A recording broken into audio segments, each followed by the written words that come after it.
তমেব বিদিত্বা অতিমৃত্যুমেতি, তাকে জেনেই একমাত্র মৃত্যুকে জয় করা যায়, মৃত্যু ভয়কে জয় করা যায়। কেমন? এক সন্ন্যাসী পাঞ্জাবে একটা নদীর তীরে থাকতেন।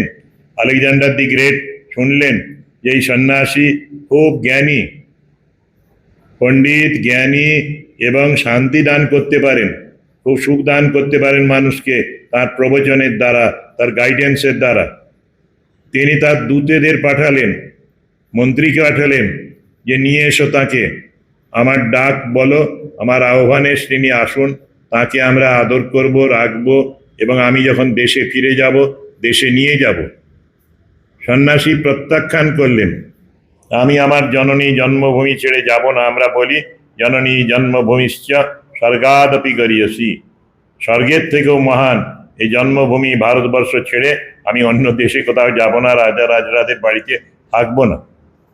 আলেকজান্ডার নিজে এলেন, এসে আদেশের মতো বললেন, আমি বলছি আমি শশাগর পৃথিবীর রাজা, আমার কথা না শুনলে আপনার গর্দান যাবে, মৃত্যুদণ্ড দেওয়া হবে।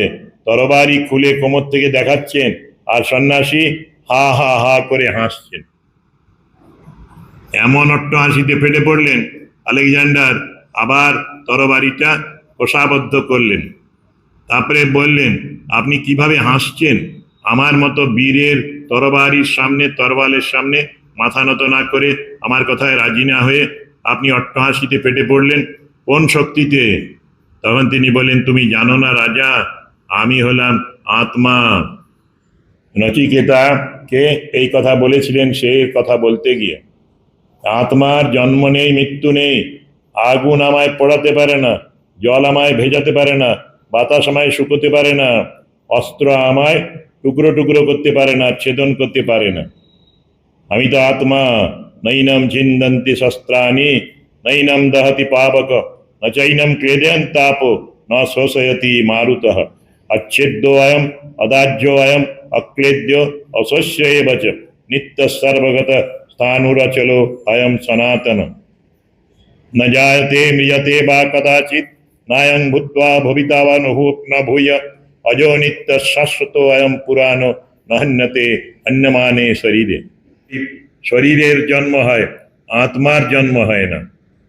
আর শরীরের মৃত্যুর সাথে সাথে তার মৃত্যু নেই। না হন্যতে হন্যমানে শরীরে।